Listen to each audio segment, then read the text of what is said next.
Greetings and welcome to DevSpecial End of the Year Edition. Today I want to talk about the best games of the passing year 2014, tell you why I think that they are the best, and then do something a bit special at the end. But let's start with the games. And the first game I want to talk about is the most intense game of 2014. I would say that's actually Alien Isolation. I am not too much into the scary games myself because I get bored very easily with them. You know, stuff like Amnesia or Outlast, I got bored after like half an hour playing and just closed it and never opened it again. It's quite hard to actually scare me, but I did enjoy playing Alien Isolation, and I would not say that this is actually a scary game. I would say this is just a very intense game, and you know, because it does not try to scare you with like jump scares or any bollocks like this, but because there's always this sense of danger and, you know, the fact that the enemies are around, the fact that the alien is lurking somewhere there in the background and you don't know where it is, so you have to be very careful about what you do. You have to scavenge all the supplies that you can find, you have to be smart about how you engage the other people on the ship and androids and all that stuff, because you cannot just run and gun everyone. You have to be very careful. Pick to, I don't know, engage alien with them, maybe distract them and sneak around, stuff like this. It's very, very good. If you haven't played it, I would definitely recommend it. The next nomination is More of the Same But Still Good 2014. And I think Far Cry 4 wins here. It's pretty much more of the same as was in the Far Cry 3, just in a new setting and with some tiny additions. Still very, very solid gunplay, very fun, tons of activities, even more than in Far Cry 3 now. And I personally had a blast with it. I mean, I finished the main storyline and I'm still keeping going through the side missions because there's just incredible amounts of them. If you do like some very good first-person shooters, then I would definitely recommend picking it up. And I think by now they pretty much fixed all of the bugs that was there at the very beginning of the game. Some are apparently still there, but they are quite minor and the game runs pretty stable now. So if you're into FPS and if you like Far Cry 3, want more, this one is definitely one to get. It's pretty good. And the next nomination is Most Beautiful 2014. And I think no one would argue that this is pretty much a Transistor, a game from the Supergiant Games who made a Bastion a few years ago. It's incredibly pretty, it has amazing soundtrack and a pretty unique gameplay with sort of action RPG slash tactical turn-based combat.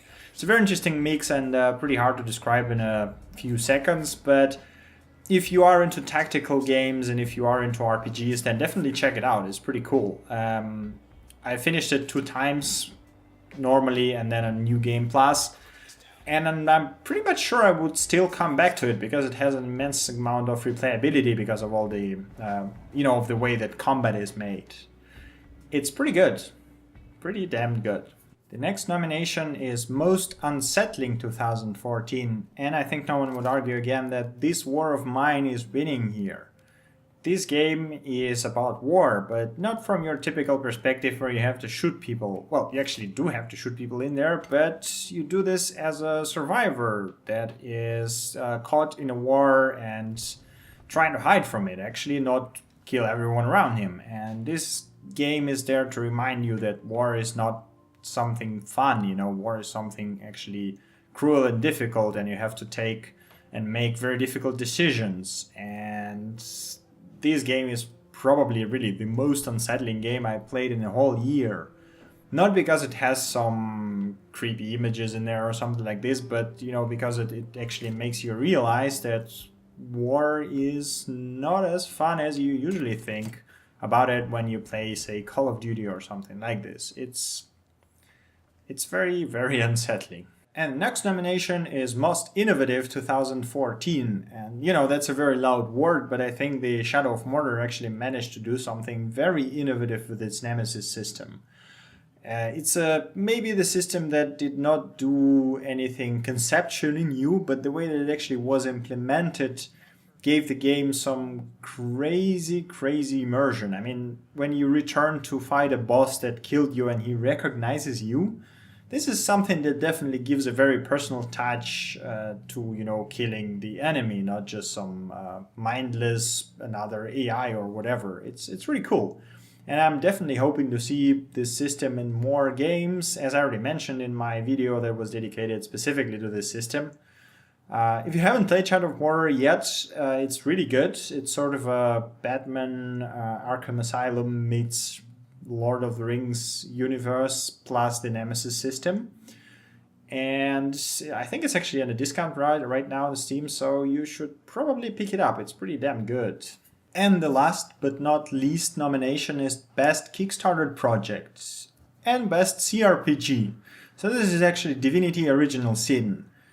This game is incredible if you are into the CRPG type of games. It has a lot of very good written dialogues, a lot of content, beautiful engine, fully moddable, and I think I already spent like 20 hours and I'm still in the first town, and this game is just crazy. I need like a vacation probably to finish it.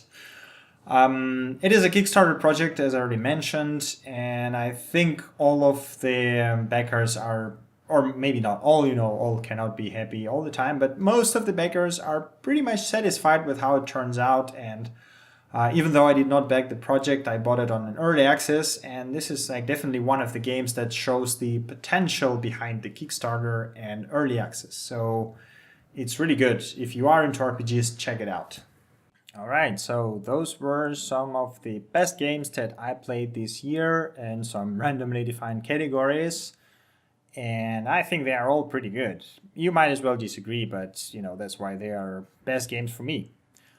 But as I already was saying in the beginning, I want to do something special for today's episode. And the reason is that there was quite a lot of very special events that are either already happened or are going to happen in the next few days. One of them is my birthday, and the other one is my PhD defense that I successfully completed a couple of days ago.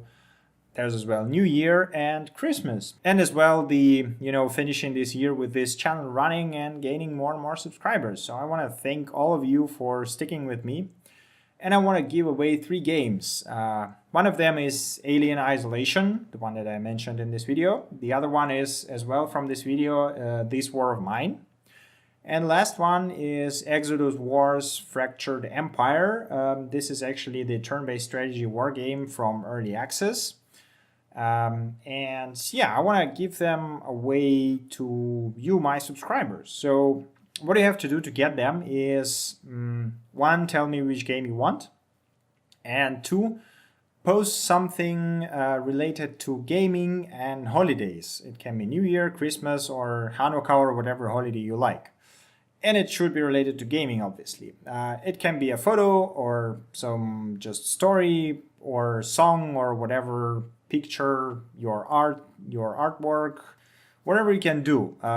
Post it in the comments. I will pick the best ones and I will contact the people who won and give them the games myself.